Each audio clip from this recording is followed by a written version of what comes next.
Hello everyone, welcome to Padhaishala. My name is Mohak Singh और मैं आपका बहुत बहुत स्वागत करता हूं हमारी इस नई सीरीज़ में। पीवाईक्यू की सीरीज़ है। जितने भी यूपीएसआई के पीवाईक्यूज़ आए हैं वो हम आपको कंप्लीट कराएंगे। इस सीरीज़ का नाम है प्रहार, क्योंकि हम पीवाईक्यू के जरिए यूपीएसआई के जो एग्ज़ाम्स हैं उनके ऊपर प्रहार करेंगे अच्छी तरीके से, राइट। क्योंकि अगर पीवाईक्यू की नॉलेज होना बहुत ज़रूरी है। इन्हीं से हमें एग्ज़ाम का पैटर्न समझ में आता है कि जो हमारा आयोग है वो कहाँ से सवाल पूछ रहा है, राइट। ये हमारी पूरी टीम है, ये मैं हूँ।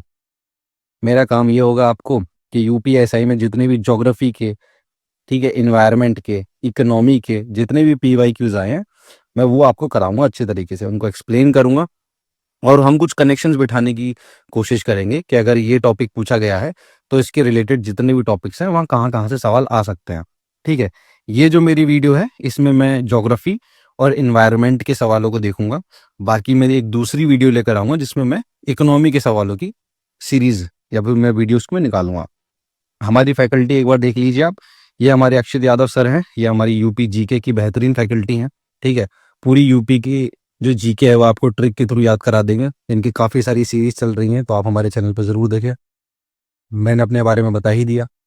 ये हमारे मोहित सिंह सर हैं, ये एसएससी सीपीओ क्वालिफाइड हैं। ये आपको पॉलिटी के जितने भी सवाल हैं वो करवाएंगे। ये हमारी डॉक्टर प्राची मैम है, एमबीबीएस है, समझ रहे हो ना आप, ठीक है। तो साइंस में जितने भी सवाल हैं ये उनका एक्सप्लेनेशन प्रोवाइड कराएंगे आपको। ये हमारे मोहित यादव सर हैं, एडवोकेट हैं ये हिंदी और जितनी भी आपकी मूल विधि के सवाल हैं उनको करवाएंगे। ये संसार गौतम सर हैं हमारे, ये यूजीसी नेट क्वालिफाइड हैं हिस्ट्री से। तो ये हिस्ट्री के जितने सवाल होंगे ये आपको कराएंगे। और अगर मैं अपनी बात करूं तो ये मेरा कुछ यहाँ पे लिखा हुआ है, ठीक है। तो हम भी थोड़ा सा करवा देंगे आपको। अब टाइम वेस्ट नहीं करते हैं, सबसे पहले हम अपने सवालों को देखते हैं जो जो हमारे पिछले सालों में आए हैं। अब ये जो है 12 नवंबर को और 13 नवंबर की जो दो शिफ्ट हुई थी, दो शिफ्ट, उसमें जितने भी ज्योग्राफी और एनवायरनमेंट के सवाल हैं यहाँ पर वो दे रखे हैं। तो चलिए एक एक करके उनको देखते हैं। सबसे पहला सवाल जो हमें देखने को मिल रहा है वो है central zoo authority of India के ऊपर। देखो बहुत डायरेक्ट सवाल आए हैं यूपीएसआई में, ठीक है। ऐसा कुछ नहीं घुमा फिरा के पूछ रहे हो या बहुत डीप जाके पूछ रहे हो, सीधा सीधा उन्होंने पूछा कि भैया स्थापना इसकी कब हुई, इसका वर्ष बता दो हमें। तो वर्ष था इसका 1992, ठीक है। अगर मैं इसके हेडक्वार्टर की बात करूं तो वो नई दिल्ली में इसका हेडक्वार्टर है। और है क्या ये एक जू अथॉरिटी है, हमारी स्टैट्यूटरी बॉडी है, मतलब कानूनी बॉडी है ये, ठीक है। किसके अंडर बनी है ये एक्ट आपको पता होना चाहिए, वाइल्ड लाइफ प्रोटेक्शन एक्ट, जो हमारा 1972 में बना था उसके अंदर, ठीक है, ये बॉडी बनी है। बाकी इस वाइल्ड लाइफ प्रोटेक्शन एक्ट में 2002 में एक अमेंडमेंट भी किया गया था, तो जो ऑप्शन में दे रखा है तो वो भी मैंने आपको बता दिया है, ठीक है। अब जैसे ये इस बॉडी पे सवाल आ गया, सेंट्रल जू अथॉरिटी पे इन्वायरमेंट का क्वेश्चन है ये, तो ये और भी बहुत सारी बॉडीज हैं हमारी जिनके ऊपर सवाल आ सकता है। तो आप स्क्रीनशॉट ले लीजिए, यहाँ पे मैंने इसको इंग्लिश में लिख दिया है, इसका ट्रांसलेशन, हिंदी ट्रांसलेशन मेरा यहाँ पर है, राइट। अब जैसे कि नेशनल टाइगर कंजर्वेशन अथॉरिटी है, 2005 में आई है, यही दिखा देता हूँ मैं आपको, 2005 में आई है।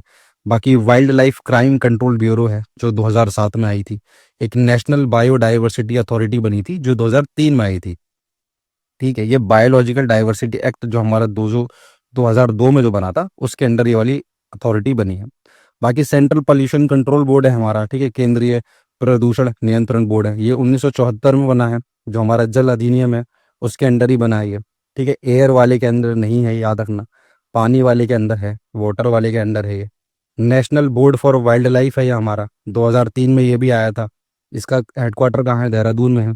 फॉरेस्ट सर्वे ऑफ इंडिया, हमारे जो एग्जाम है हमारे बहुत सारे, बहुत फेवरेट सवाल है उनका, पूछते ही रहते हैं, ये भी देहरादून में है, 1981 में आया था ये, राइट। फिर हमारा wild life institute of India है, ये 1982 में आया था, ये भी देहरादून में लोकेटेड है। फिर हमारे ये नेशनल एफॉरेस्टेशन और इको डेवलपमेंट बोर्ड है, ये हमारा 1992 में आया था। तो ये आपको पता होना चाहिए, आप इसका स्क्रीनशॉट ले लो, वरना इसकी पीडीएफ तो हम अपने टेलीग्राम ग्रुप में प्रोवाइड करा ही देंगे। पर आपके लिए ज़रूरी है कि इसके स्क्रीनशॉट ले लो, क्योंकि सवाल देखो ऐसा पूछा गया है तो बहुत ज़्यादा चांसेस हैं कि वो इन बॉडी से सवाल पूछेंगे, और कुछ नहीं डायरेक्टली इनके सीधे ईयर पूछेंगे। तो वो आप रट लो, याद कर लो अच्छी तरीके से, और इनके हेडक्वार्टर आप अच्छे तरीके से याद कर लो। बढ़ते हैं दूसरे सवाल पर।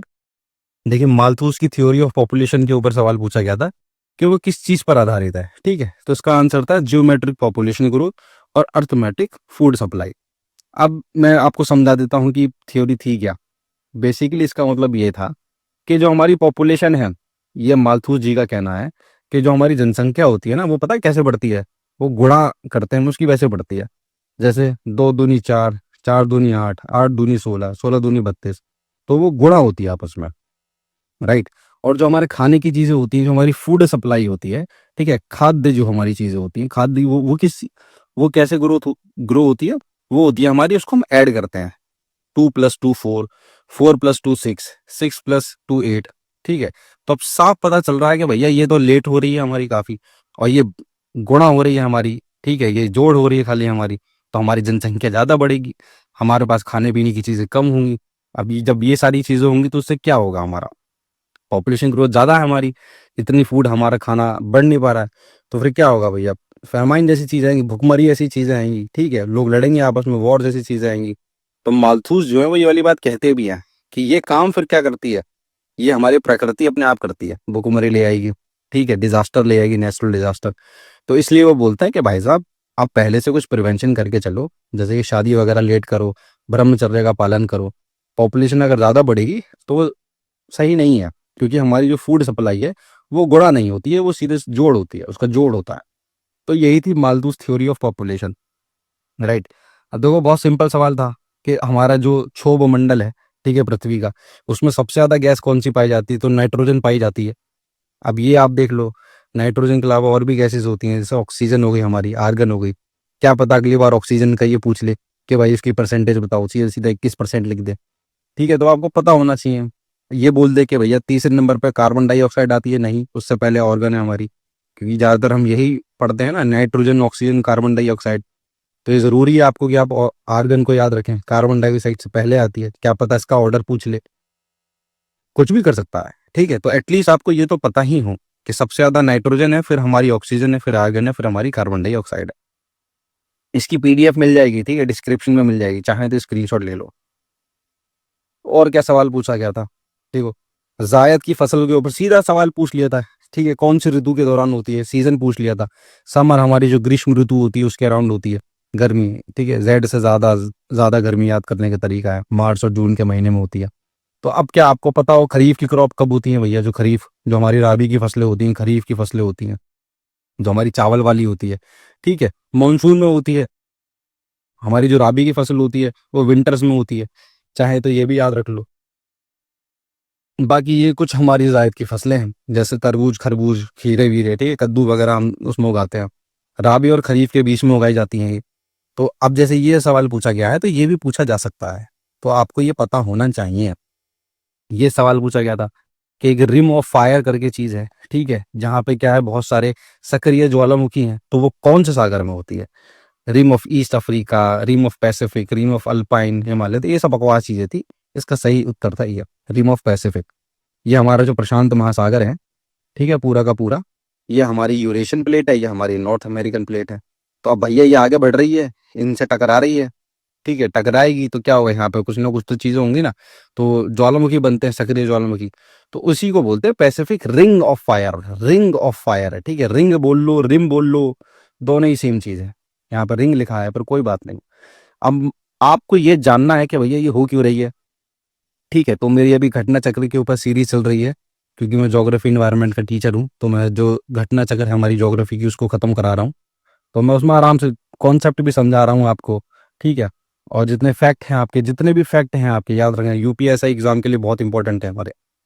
वो तो मतलब इसके लिए मान के चलो, अगर आपने घटना चक्र कर ली तो ज्योग्राफी से क्वेश्चन बाहर नहीं जाएगा, राइट।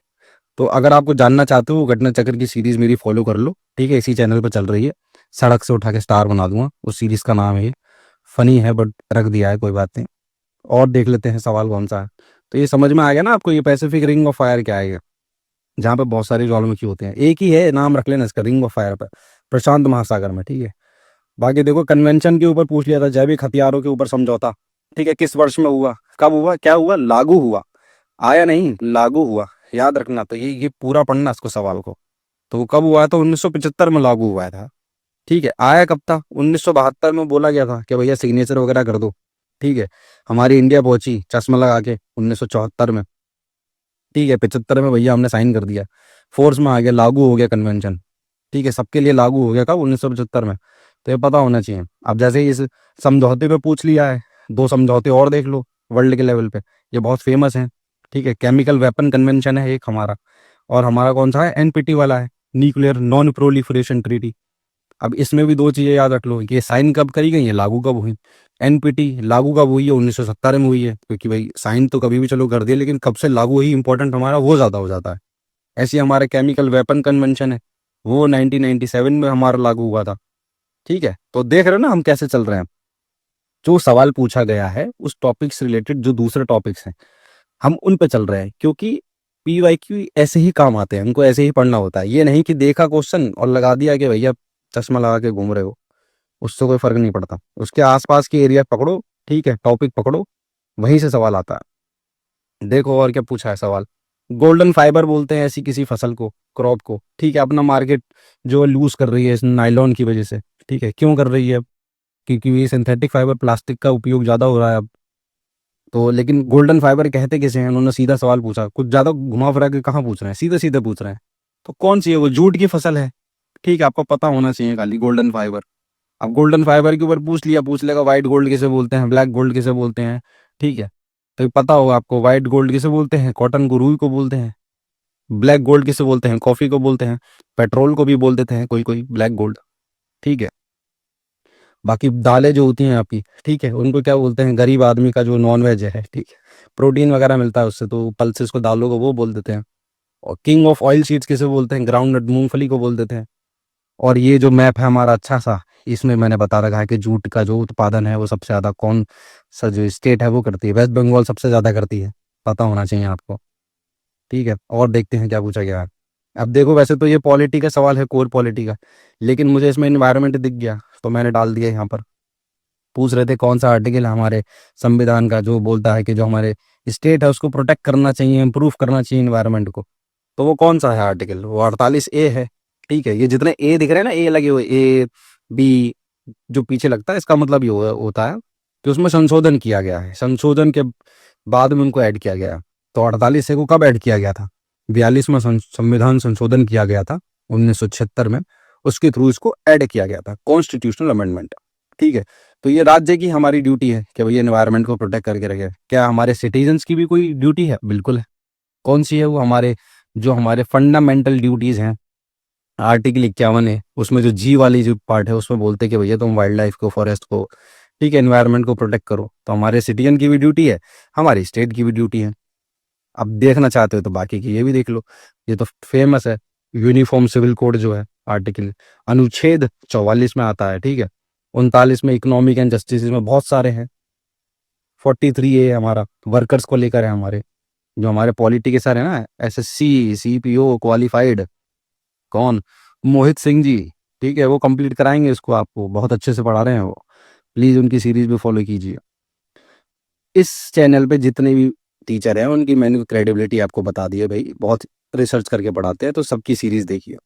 अब देखो, पॉपुलेशन के ऊपर सवाल पूछा कि वो कौन सा पीरियड ऐसा था जो पॉपुलेशन एक्सप्लोजन जिसको बोलते हैं हम। एक्सप्लोजन का मतलब होता है सबसे ज्यादा हाईएस्ट ग्रोथ, हाईएस्ट ग्रोथ। ठीक है, कौन से ईयर में हुई थी हाईएस्ट ग्रोथ, वो उन्होंने पूछा है। तो वो कौन से ईयर थे, आज़ादी के बाद ही धूम मचा दी थी हमने सर। ठीक है, आज़ादी होती ही धूम मचा दी थी हमने पॉपुलेशन में। बढ़िया, तो अब देख लेते हैं, ये जो दे रखे हैं, क्या पता इन पे सवाल आ जाए। इस बार पॉपुलेशन, पिछली बार पॉपुलेशन पे पूछा था, इस बार पूछ ले भैया स्टैग्नेंट कौन सी थी जहाँ रुकी हुई थी। ठीक है, ग्रोथ स्टार्ट तो हुई थी पर एक्सप्लोजन नहीं हुआ था उनका, या फिर हमने कंट्रोल्ड ग्रोथ वाली कौन सी थी, तो ये सब पता होनी चाहिए आपको। ठीक है, तो देखो ये यहाँ से यहाँ तक तो पूरा वो था ना, ब्रिटिश रास्ता जो ऊपर के दो दे रखे हैं इसमें, 1901 से लेके 1921 के बीच में। वर्ल्ड वॉर भी हमारे इसी टाइम पे हुआ था, अगर आपको पता हो तो, 1914 से लेके 1915 तक। तो उस वक्त भुखमरी ज्यादा रहती थी, ये ब्रिटिश वाले हमें कहीं देखते थे ज्यादा, तो उस वक्त तो पॉपुलेशन रुकी हुई थी, बढ़ती नहीं थी। 1921 के बाद हल्की हल्की थोड़ी, ठीक है, हल्की हल्की ग्रोथ हमारी स्टार्ट हुई, पर उसको आप ये नहीं बोलोगे कि भाई एक्सप्लोड हो गई पूरी तरीके से। एक्सप्लोड तो हमने आजादी लेने के बाद ही करी है चीजें, समझ रहे हो। ठीक है, तो वो चीज़ है। बाकी देखो, आज़ादी के बाद एक्सप्लोड हुई, फिर 81 के बाद सरकार ने बोला भैया कुछ ज़्यादा एक्सप्लोड कर गए हो, थोड़ा फैमिली प्लानिंग के प्रोग्राम वगैरह चलाए थे। ठीक है, ये सवाल पूछा जा सकता है आपसे कि 1921 जो ग्रेट डिवाइड ईयर है वो कौन सा ईयर है, 1921 है, क्या मतलब है इसका। जैसे कि 1901 से लेके 1921 तक हमारी पॉपुलेशन रुकी हुई थी, स्टैग्नेंट थी, पूरी एक जगह रुकी हुई थी।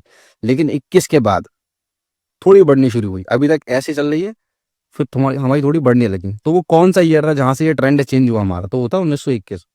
तो हमारी एनसीईआरटीज वगैरह जो है उसमें बोला जाता है कि 1921 जो है ग्रेट डिवाइड ईयर है, यहाँ से शिफ्ट हुई थी चीजें। ठीक है, अब ये बड़ी भी क्यों थी उसका भी रीजन जान लो भैया। हेल्थ वगैरह में, मेडिकल हेल्थ वगैरह हमारी सरकार, खुद की जो हमारी सरकार थी वो तो हमारी चिंता करेगी ना। तो वही सब देख रही थी वो। हमारा जो बर्थ रेट था, ठीक है, बड़ा बेहतरीन तरीके से बढ़ा। जो डेथ रेट थी हमारे पास, अस्पताल बढ़िया बढ़िया बने हमारे, ठीक है, वैक्सीनेशन हमारी इंप्रूव हुई पहले से पहले, तो इसलिए हमारा डेथ रेट कम हो गया। ये चार्ट होता है एक, समझना चाहते हो तो पढ़ लो बिल्कुल। वैसे तो मुश्किल ही आप में पूछे, पर फिर भी कॉन्सेप्ट है। 4 स्टेजेस होती हैं, पूछ लिया कर सवाल। कितनी स्टेज होती है हमारी पूरी पॉपुलेशन की ट्रांजिशन की, डेमोग्राफिक ट्रांजिशन की, किसी कंट्री की 4 स्टेज होती हैं। ठीक है, सबसे पहले हमारा बर्थ रेट भी बहुत ज़्यादा हाई होता है, हमारा डेथ रेट भी बहुत ज़्यादा हाई होता है, बच्चे पैदा भी बहुत ज़्यादा होते हैं, मरते भी बहुत जल्दी हैं हमारे। ठीक है, तो ये सारी चीज़ें देखो ऊपर है ना, ये ग्राफ बना हुआ पूरा है, सबसे ऊपर है, तो सबसे ज़्यादा है यहाँ पर। पॉपुलेशन सबसे कम होती है हमारी, बच्चे पैदा तो हो रहे हैं पर मर भी जाते हैं। फिर धीरे धीरे क्या होता है, धीरे धीरे पॉपुलेशन बढ़ती है। क्यों बढ़ती है? क्योंकि फिर हमारी जो डेथ रेट है, मरने का जो है, वो हमारा थोड़ा थोड़ा कम होता है। क्यों? क्योंकि हेल्थ में इंप्रूवमेंट होती है, अस्पताल वगैरह सरकार वगैरह बनाती है। ठीक है, तो डेथ रेट कम होती है, तो जब लोग मरेंगे कम, जिएंगे ज़्यादा, तो पॉपुलेशन बढ़ेगी, ये नेचुरल इंक्रीज होगा। फिर एक टाइम के बाद सरकार बोलेगी भैया तुम कम पैदा करो बच्चे। ठीक है, अब बढ़ा ही रहे हो तो वैसे कम भी होते हैं बच्चे। फिर क्या होता है, धीरे धीरे हमारा डेथ रेट भी नीचे आ जाता है, बर्थ रेट भी नीचे आ जाता है, हमारी जो पॉपुलेशन होती है वो स्थिर हो जाती है। जापान जैसी कंडीशन के साथ ऐसा हो रहा है, केरला में ऐसा हो रहा है। ठीक है, तो ये सारी चीजें थी हमारी। और सवाल क्या पूछा था? सीधा सवाल पूछा, कहाँ पे था? Where was the first imperial forest school?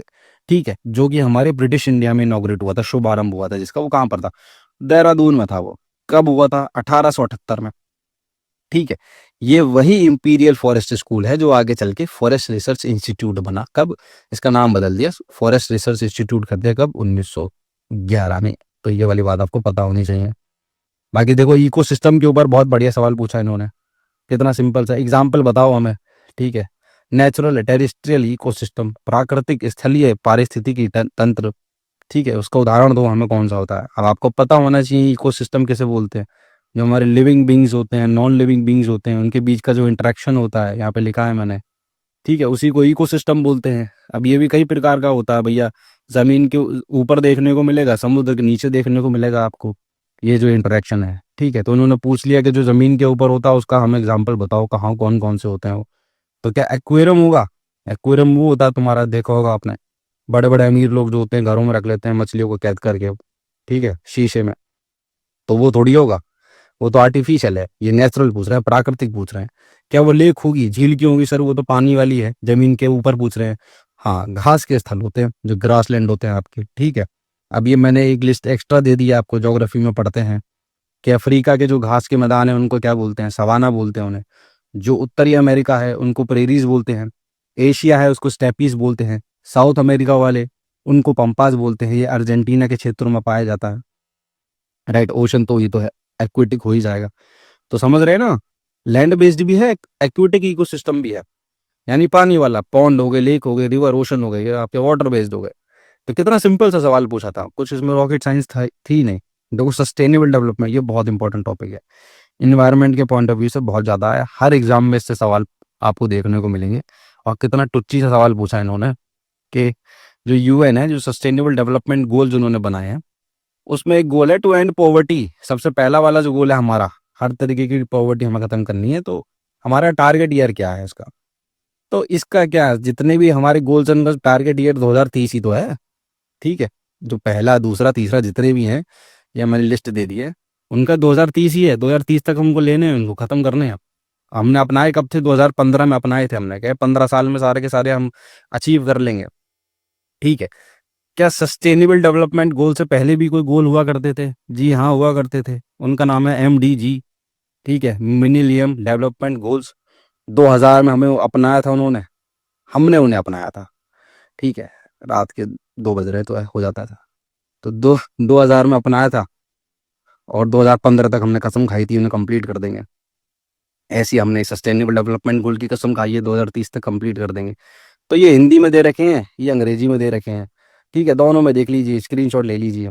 पहला वाला क्या है हमारा, गरीबी हटानी है, ठीक है, भुखमरी हटानी है। फिर तीसरा क्या है हमारा, हेल्थ पे ध्यान देना है। चौथे पे क्या करना है, एजुकेशन पे ध्यान देना है। जेंडर इक्वालिटी की बात करनी है, समानता की, ठीक है। साफ सफाई की बात करनी है, छठे की। ये सारी की सारी हैं। ये वाली और ये वाली बहुत ज्यादा इंपॉर्टेंट है। पीसीएस में तो यहाँ से बहुत भर भर के क्वेश्चन पूछते हैं, वो हर बार रिपीट करते हैं। यूपीएसआई में भी चांसेस हैं कि यहाँ से बढ़िया से तुम्हारे सवाल आए। याद तो सभी करने हैं आपको, और कुछ रॉकेट साइंस नहीं है इनमें, याद हो जाएंगे, रट्टा मार लेना बढ़िया तरीके से। ठीक है, पर इनको जरूर देख लेना, इनको जरूर देख लेना, शुरू के और लास्ट वाले। क्योंकि जो हमारा 13 वाला है, अगर आप देखोगे तो जलवायु के ऊपर कार्रवाई जो है, ठीक है, आपका 14 है जलीय जीवन, 15 है स्थलीय जीवन। इसका एग्जाम्पल पूछा था ना इकोसिस्टम का, स्थलीय बताओ कौन कौन से हैं, तो क्या पता इनसे पूछ ले सवाल। तो रट लेना ये सस्टेनेबल डेवलपमेंट गोल को।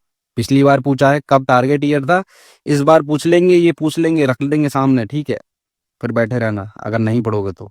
बाकी देखो, एक्ट के ऊपर जो हमारे अधीन है उनके ऊपर सवाल, ये इन्वायरमेंट का पार्ट है, ठीक है, कि water prevention and control of pollution है कब इनेक्ट किया गया था। जल प्रदूषण की रोकथाम और नियंत्रण, तो वो 1974 में किया गया था, ठीक है, इनेक्ट हुआ गया था। इसमें दो बोर्ड्स बनाए थे उन्होंने, केंद्र के लेवल पे और राज्य के लेवल पे, पोल्यूशन कंट्रोल बोर्ड बनाए थे 1974 में। जब एक्ट आया तभी बोर्ड बना दिए। अब देखो, और भी हमारे बहुत सारे एक्ट हैं, ये तो याद ही होने चाहिए, क्योंकि यहाँ से सवाल आएंगे ही आएंगे, या अंग्रेजी में लिखे हैं या हिंदी में लिखे हैं, देख लो। वाटर वाला कब आया है, 1974 में, ठीक है। एयर वाला कब आया है, 81 में। याद रखना। कैसे याद रखोगे, वाटर वाला, पानी गिरता है, छतरी लगा लेते हो, छतरी, ठीक है, ताकि बूंदे ना आए हमारे ऊपर। अम्ब्रेला ऐसे बनता है ना, पानी गिर रहा है, ठीक है, छतरी लगा ली, छतरी, छतरी 74 पानी से, कंफ्यूज मत होना। Air prevention and control of pollution act 1981 में आया है। इन्वायरमेंट प्रोटेक्शन एक्ट बहुत इंपॉर्टेंट है, 1986 में आया है। फॉरेस्ट कंजर्वेशन एक्ट 1980 में आया है। बायोलॉजिकल डाइवर्सिटी एक्ट, ऊपर पढ़ रहे थे ना, एनबीए, नेशनल बायोडाइवर्सिटी अथॉरिटी, ठीक है, जो 2003 में बनी थी, इसी के तहत बनी थी वो, बायोलॉजिकल डाइवर्सिटी एक्ट के तहत। एनजीटी बहुत इंपॉर्टेंट है, 2010 में आया है। नेशनल ग्रीन, अभी हिंदी में भी दिखा दूंगा, रोना मत। National green tribunal act, public liability insurance act, भाई 2-3 बार क्वेश्चन पूछ लिए इससे, ठीक है, पिछले साल आपके। इंडियन फॉरेस्ट एक्ट, कंपनसेशन ए फॉरेस्ट्री फंड, कैंपा एक्ट 2016 में है। लो हिंदी में भी देख लो, खुश हो जाओ। भारतीय वन अधिनियम, स्क्रीनशॉट ले लो इसका, वही के वही है सारे के सारे, ठीक है। ये सार्वजनिक जो दायित्व बीमा अधिनियम है ना, इसके ऊपर सवाल आ लिया, 2-3 सवाल पूछ लिए, इसके ऊपर दिखाऊंगा भी नीचे। ग्रीन रेवोल्यूशन, हरित क्रांति के ऊपर सवाल पूछा कि इसमें जो राइस और वीट आए थे आपके, ठीक है, तो ये सीड्स जो बीज लाए थे, कौन से किस तरीके के बीज थे, तो वो हाई यील्डिंग वैरायटी सीड्स थे, ठीक है, हाई यील्डिंग वैरायटी सीड्स, क्या उपज ज्यादा हो ऐसे बीज लाओ। केमिकल फर्टिलाइजेशन से 1960 के टाइम पर आए थे ये, पंजाब हरियाणा वेस्टर्न यूपी में ग्रीन हरित क्रांति आई थी। कौन लेके आया था इसे, वर्ल्ड के लेवल पे कौन लेके आया था, नॉर्मन बोरलॉग जी लेके आए थे। और हमारे इंडिया में कौन लेके आया था, एमएस स्वामीनाथन जी। दोनों के नाम बहुत जरूरी हैं, रट लेना। अब जैसे ये हरित क्रांति के ऊपर पूछ लिया है, और भी तो कृषि क्रांतियां हैं हमारी, ये इंग्लिश में दे रखी हैं, ये हिंदी में ले रखी हैं, ठीक है, दोनों को बिल्कुल मस्त तरीके से दिखा रखा है। गोल क्रांति, श्वेत क्रांति, पीली क्रांति, नीली क्रांति, सब क्रांतियां याद कर लो, स्क्रीनशॉट ले लो इनके।